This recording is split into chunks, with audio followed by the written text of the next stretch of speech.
You dated someone from Hong Kong? Well, not really dated. What does that mean? Not dated someone from Hong Kong? We hung out like for an extended period of time. It doesn't matter. Does it matter? Why do I have to? I don't know. You brought it up. We weren't really dating. We were more friends. I kind of friend zoned him. Why did you say you dated him then? I don't know. I think it just came out.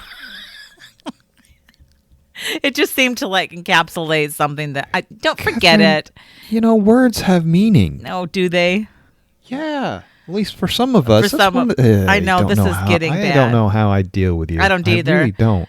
But anyway, you started making up Korean words before we started recording, and then it reminded me of my friend, let me say my friend, from Hong Kong who spoke multiple languages. Korean was not one of them, interestingly. Actually, that isn't interesting at all. Oh. But I went to Hong Kong. Have you been to Hong Kong? No. Oh, that's too bad. I haven't even been to... Have you been to Europe? No. Have you been across the ocean? No. What kind of podunk am I dealing with here? Where have you been? I've just been here. I like my house. Have you been out of Arizona? Yeah, I've been out of Arizona. Not recently. Like, I mean, you were raised, somewhere in Michigan or something, right? I was raised in Chicago. Same thing. No, it isn't. Oh, it's the Midwest. I never liked Michigan. I don't know. Is there much to like up there? I was in Minnesota for several years, and I can tell you, I don't mean to piss anyone off, but I don't miss that much. Where'd you live in Minnesota? I lived in Minnesota. Actually, it's kind of weird. I do miss parts of it, because I think I forget like 90% of the bad stuff. Right. Like the weather. Mm-hmm. Oh, God, the weather was awful. Yeah, it is awful. Other than the summer, there's like a very brief window. No, the summer was terrible, too, because it was hot, humid, and super buggy. It is buggy. I forgot about the bugs. See, I'm blocking the bad, too. Yeah. Hong Kong was pretty sweet, though. Good. I was there for about a week on business, and it was just so different from anything I'd seen before. It was so dense. Uh-huh. It was a layered city, like vertically. You could go up this set of stairs. It would just keep climbing and climbing and climbing. You climb for a couple of stories, and then you turn a corner, and you'd be in this courtyard, which was like there'd be an apartment building there. You climb a few more stories, and there'd be another apartment building, and Wow. it was just so crazily three-dimensional. It felt like an ant hive. Maybe it was. No, it's not an ant hive. It's just, like I said, I'm repeating myself, but it's so dense, and it's such a different way of living. You walk through it, and it's like nothing else. I mean, New York, I grew up in New York, so New York, to a lot of people, are kind of overwhelmed with how dense that is. That's nothing compared to Hong Kong. Nothing compared to Hong Kong. Interesting. Hong Kong saw New York and said, yeah, I can do that. You don't even know I can do density. that. You don't even, because, Hong Kong is much more hilly, built on the mountain. I think. I don't know. It felt like it was built on a mountain. I felt like it would be a wonderful city to live in just because you could walk almost endlessly. It's like an infinite loop. That's very interesting. It's a Mobius. And that was before I had Google Maps, so I had no idea how I found my way back. Yeah, for all we know, you're still there. I kind of wish I was. Sometimes I do, too. Well, those were in the good old days when it was actually an independent state, pretty much. Correct. Before China. What's happening in the world? Speaking of horrible imperialist powers, Yes. I think we have failed our audience. Well, of course we have. Oh, that's true. Okay. Of course. That's a given. In particular, we like to criticize the art world. Mm-hmm. We like to criticize Russia because they're both horrible pieces of putrid scum. But we haven't really been following up on the art and what's going on in Ukraine. I know in the beginning, several weeks ago, when did this start? I don't know. Like It's over a 2 month. months Yeah, it's ago? going over a Wow. month now. It's madness. We did talk about how, for some inexplicable reason, the Russians seem to be targeting artists and museums and stuff like that and blowing them up. And that was, looking back at it, that's almost quaint now since Russia has shifted its modus operandi to just destroying everything in Ukraine, just leveling everything they see since they can't actually win. They're just destroying the whole damn thing. Mm-hmm. But the oligarchs, the rich bastards, there might be a connection with them and the terrible art world that we love so much. Well, we had talked about that several podcasts ago. Well, we had mentioned it a little bit, but we didn't. It was before the war. We had that one. I think we didn't really go deep enough into No, it, it wasn't or at least that deep. explain why it's so shitty, why the art, another aspect of the shitty art world being shitty. Right. Yeah, I think we just referenced how it was easy to possibly launder money, transfer funds around the globe. Precisely. And I feel like every time I turn around, their art world just exposes another area of shittiness to me. Yeah. It feels like we're covering the mafia, but somehow worse. How is the art world? How is it worse? I'm going to answer my own question. Answer your own question. Unless you'd like to answer for me. Well, I'll try, but go for it. Oh, okay. Well, I'll go first and you can go second. Okay. Maybe because our illustrious art world pretends to be the virtuous guardians of culture or something, right? They actually pretend to be doing something useful, something deeply, deeply soulful and meaningful and like the bedrock of our spiritual culturalness comes from the art world. They are the guardians of that. Without them, we have no soul. What was your question? And yet they're just full of shit. Oh, I'm sorry. Why does covering the art world feel like worse than covering the mafia? Well, I think that's one aspect. Go ahead. I mean, does the mafia really pretend to be anything but what it is? No. I feel like the art world does, but they're both malevolent entities in the world. Well, I think the art world is twofold. I think there is an aspect of guarding our culture and guarding our aesthetic representations of the world. But then that's an opportunity. It's like you're always going to have opportunists. Like you have opportunists in real estate, buying up all kinds of properties in Phoenix. And real estate might be a bad correlation because there's so much nastiness. But I take your point that the entire art world is not corrupt or meaningless. Artists are primarily, at least the people I've associated with, are primarily interested in their craft. They're primarily interested in cultivating their work and getting better. I mean, right? I mean, but the artists are they successful? A few are. But not. It's hard. It's hard. It's hard to be successful because it's rotten from the top. Right. And in some of the ways, it's rotten from the top. Sotheby's, Christie's, and Bonhams. Is it Bonhams? Is that I think it's Bonhams, correct, yes. Bonhams. And Bonhams called off Russian art auctions in response to the Ukrainian war. Mm-hmm. So that's a positive sign. My question is, it's a very short, somewhat superficial article. They don't say if they are going to stop all the transactions they have with any suspicious companies that may be connected to Russia. And this was essentially canceling what they were referred to annually as Russian Week, where they focus on Russian art and stuff from Russia and Russians themselves. My other question is, how long are they going to hold off? Well, the article didn't answer those questions. The article just referenced that any Russian dealings were under scrutiny based on the list, basically, of companies or individuals not to do business with. It was a little bit nebulous. I didn't get a sense that this was going to be a forever thing. I got a sense that it was going to be a pause. How long is the pause going to be, and how deep is the actual pause actually being? It seems almost like a PR stunt. I don't think it's a PR stunt. I think they had to do something. To continue would have gleaned them a lot of negative press, a lot of negative feelings. They had to do something for what reason? Because they felt like there was going to be too much of a PR backlash, or because they thought it was the right thing to do? Maybe both. I don't know that we can speak for Christie's or Sotheby's. Again, it's a pretty superficial article, so that's why it leaves me wondering, because they don't seem to be going out too far out of their way to really make sure this doesn't happen again.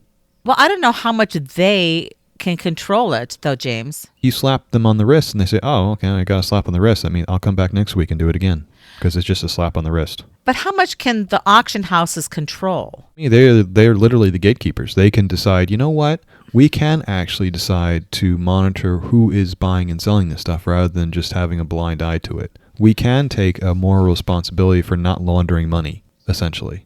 They could do that, but they don't care. They don't do the due diligence to make sure they don't care who's buying and selling as long as they get the commission. Well, and they don't really have to care, because in the U.S., I thought that most of the regulations focus primarily on antiquities and not on the sale of art, right? But that's my whole point. They don't have to care, but they could if they chose to. Oh, they could. But that might take 20% off of their revenue. Exactly. So I thought it was interesting in that article they referenced Phillips auction house, the Phillips. Mm-hmm. I looked into that a little bit. Phillips is worldwide. Was I mistaken in that? I don't know anything about Phillips. Aside from they make great bulbs. Is that the same thing? I don't think it's the same thing. I'm joking. What do I know? I don't know anything about the art world or the bulb world. Well, I was like, this Phillips auction house, evidently it's Russian-owned. Russian-owned Phillips was actually being more closely watched. But then they were kind of on the okay list on one hand because they had donated a significant amount of money to the Ukrainian Red Cross. And so, but in the second article, I thought it was interesting. There was a sentence that said, the second article being Okay, it's art washing. Can galleries wean themselves off Russian oligarch loot? It's all about the Russian loot boxes. But they referenced this purchase Phillips? they referenced Phillips, but they referenced it kind of not covertly, but they said when Russia bought Chelsea. That was actually in the article.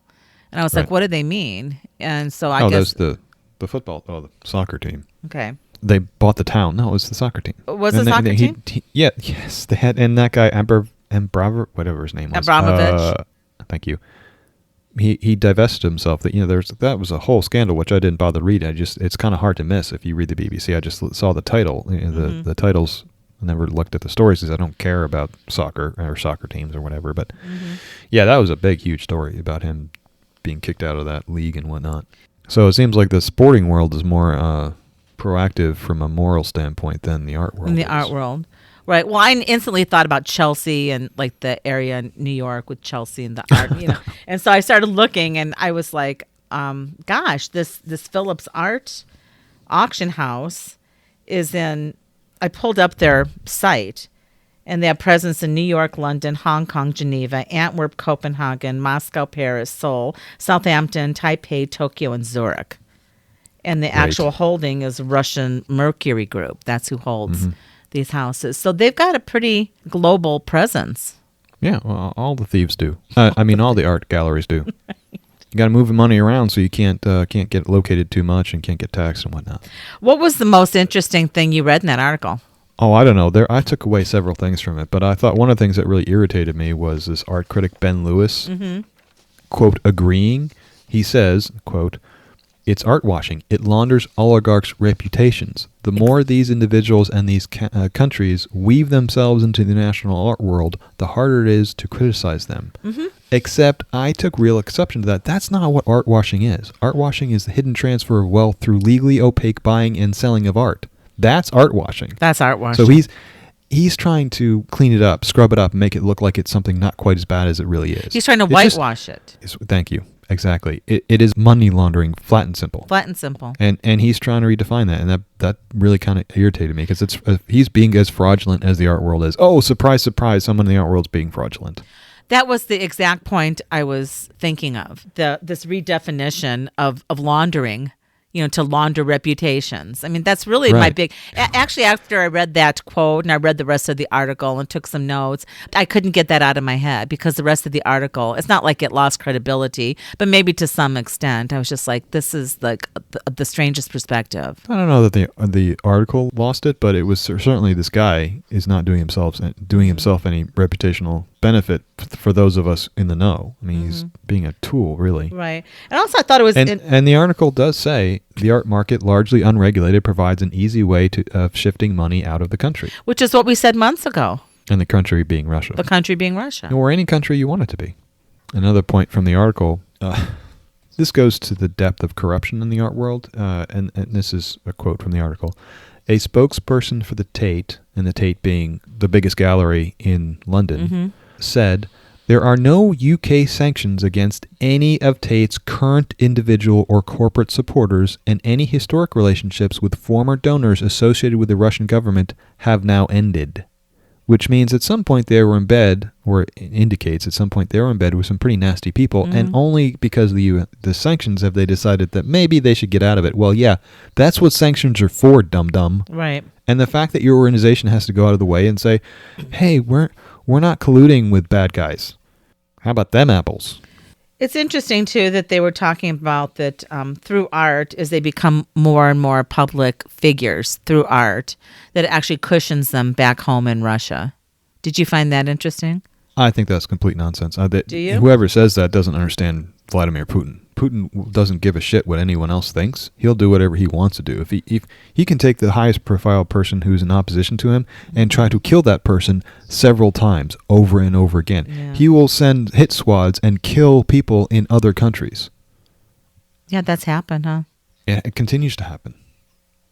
So that was a really silly idea. I don't know what kind of nonsensical person put that in. The author of the article. Weren't they quoting someone? Or maybe they weren't. Maybe they were just really naive. They were opining. I just wondered if you thought that was accurate. Because I don't know. Oh, no, I'm saying it's completely inaccurate. I mean, they're doing this because they want to be celebrities, not because it's going to protect them from Vladimir Putin. The only thing that can protect you from Vladimir Putin is, let me think, that would be nothing. It seems like that, doesn't it? It seems like he's like Dr. Evil. Well, no, Dr. Evil was a lot less evil. Well, he was kind of humorous. And he was a lot less effective. He couldn't affect most of the plans that he Right. wanted to affect. Oh, James, what are we going to do with the art world? I don't know. We could just place some laws that require them to disclose who's buying and where they're going and how much these things cost. We just disclosure laws. That's really all you need. You just apply the same rules and regulations to the art world that everyone else has to abide by. That's a place to start. Yeah, exactly. And then make me czar of art in the United States. I get to decide what is art and what is not art and who should sell and for what. And then everything will be fine. And I'll do that for a measly $10 million a year, plus bonuses. Why do I think that's a good idea? Because you're insane. It goes to the point, again, another quote from the article. In the States, where auction houses undertake only voluntary anti-money laundering checks, and most commercial galleries, none at all, sanctioned individuals have been found buying art through advisors and a complex arrangement of shell companies. Yes. A 2020 Senate subcommittee found Arkady, his son Igor, and Boris Rottenberg, Russians who were under sanctions in America, were able to buy $18 million worth of contemporary and modern art at auction and privately. Yes. Through private transactions. Nobody's stopping these people. Nope, doesn't seem like it. The government, for whatever reason, doesn't care, our government, and the art galleries and the auction houses just want the money. They don't care where it's coming from. Mm-hmm. I don't know, this just seems like a total and complete indictment of the art world, devoid of culture, fundamentally an instrument for money laundering. Boy, that left you speechless, huh? Boy, that left me. I'm just... All the artwork you buy, Catherine, I know it's just to launder all your money, all your billion, trillions of dollars. You're just buying all those little trinkets just to launder your dirty money.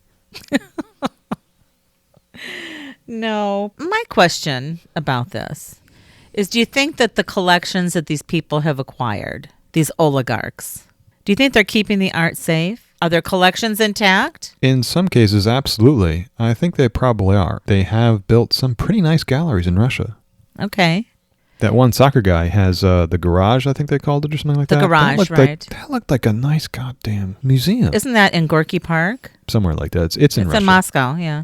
As putrid as this story is and the whole unfolding of this nefarious approach to art and money laundering, etc., should we be grateful to some extent that they're at least keeping the work safe? Is the work any good? I don't know. They might be keeping that work safe, but they're keeping the work in Ukraine safe? That's my point. Oh, I'm sorry. I didn't mean to steal your thunder there. No, go. You have more thunder than I do this morning. Oh, no. I think you had a lot more interesting things to say about the Ukrainian art than I did. We started talking about some of the destruction of the Ukrainian art. And again, some of this feels so naive. In retrospect, things have gotten so much worse in a month.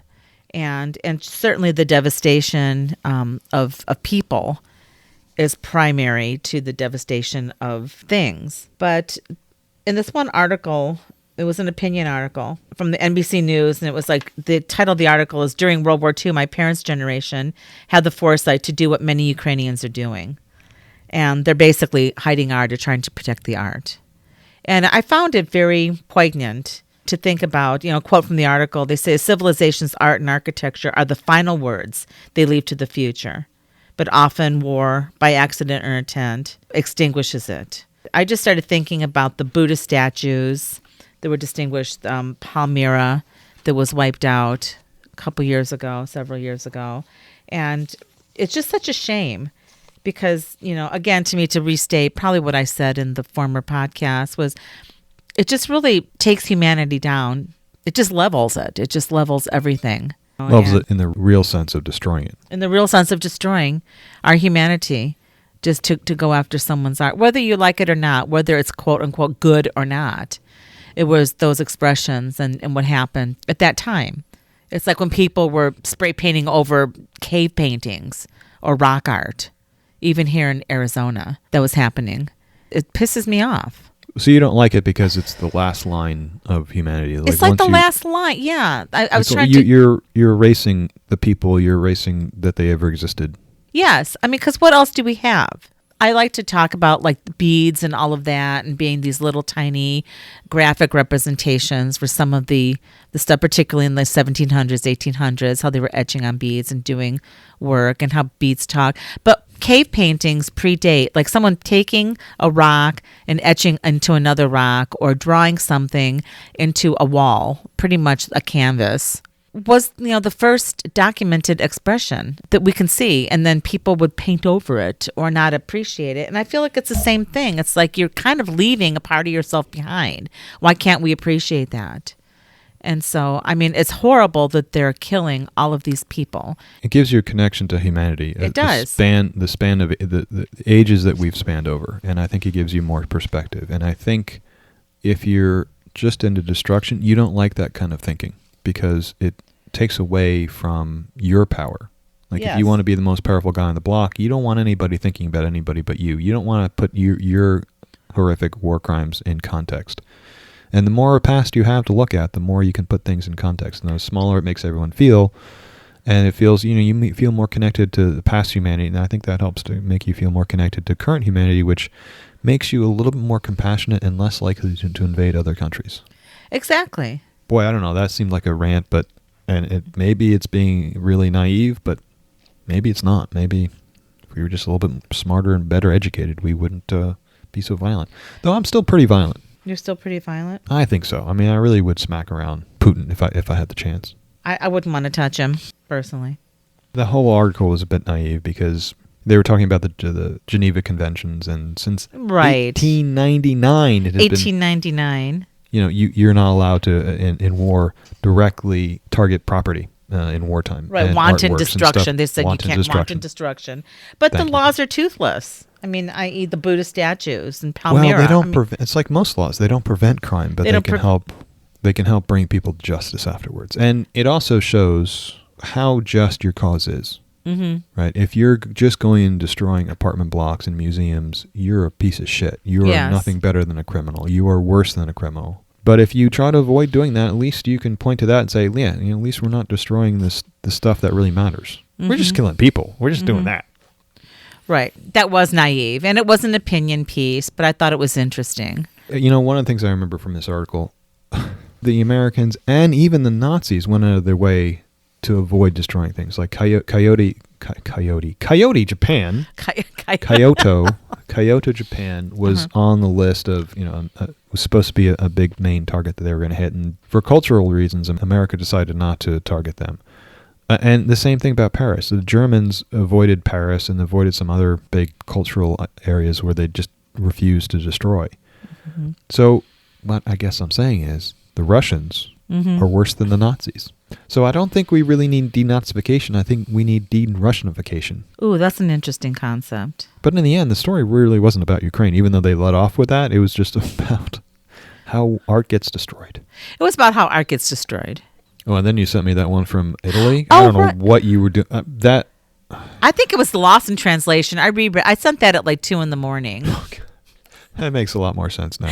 It was lost in translation. So you were drunk, the article was drunk, and it seemed to make sense at the time. It was a drunk dialing moment. This was from some Italy website, and I guess they did some auto translate on it because it was almost unreadable. It wasn't, when I reread it. The first time I read it, I thought I understood it. And on top of that, it was just a dumpster fire of a website. It was a dumpster fire. You know how you get those ads that scroll up from the bottom, that big banner, the Google banner at the bottom that gives you like different ads? Yes. Well, what I loved about this website is that their cookie option list, which you also get a lot of times, that scroll up from the bottom, those two things were kind of fighting for attention and covering each other up. It's like they couldn't even get the junk that they were trying to shove down your throat. They couldn't even get that right. And I don't know, like a dozen times I tried to just copy and paste the title of the article, and I couldn't, because they decided to use a little fancy JavaScript to make sure that anytime you interact with the title, it just reloads the page for some reason. I had the same issue. It doesn't want me to copy the title of the article. Oh my God, what a crime that would be. Oh my God. I'm a work criminal. You're an art criminal. Trying to no, this is plagiarism. I'm trying to copy the article. Plagiarism. A word criminal. Did you say word criminal or word criminal? You said word criminal, but I like that better. Word criminal. You're a word criminal. Don't be a word criminal. Oh boy, the things I do to words, Catherine. Well, the things I do to words. The things I do to words. Yeah, but you're more of an artist about it. I'm more of like a mafia hit guy. I'm just the muscle. And I finesse it before I butcher it. Hey, you need me to mess up this word? I'll go take them out. Don't worry about it. I'll mispronounce it. I will misspell that word like it won't ever be able to spell again after that. Nobody will never ever spell that word right after I get through it again. The wood. No, nobody. Oh, for God's sakes. A paraphernalia, I could take that word and make it like you never even knew about it. Paraphernalia? Paraphernalia, whatever word you want. Do it. I can do it. I got all kinds of them. I messed them up good. Yeah, we messed this whole podcast up good. Yeah, we did. Speaking of something good, did you watch the Grammys last night? Why would I do that? Because you have 2.5+ hours of your life that you don't need back. No, thank you, ma'am. I watched it. I enjoyed it. That's insane. I don't understand how people do that. How many awards did BTS win? None. How did you even watch it? I would expect if they didn't... I was surprised that didn't just send you over the edge. No, it didn't. I expected it. I don't think the Grammys reflects what people often... I mean, they're just a phenomenon, and I don't know. It's an award show. It's not a phenomenon. The BTS is, though. In terms of the Grammys, Zelensky was on the Grammys last night. Okay. It was a very interesting... I mean, I actually got teared up. It was a very beautiful moment. That's very strange. Yeah. That's very strange. He was asking for help, and I just thought that was worth seeing. Yeah. Anyway, it was worth seeing. Okay. So... oppose the Russians and oppose galleries and auction houses that are doing bad things. Make your own art.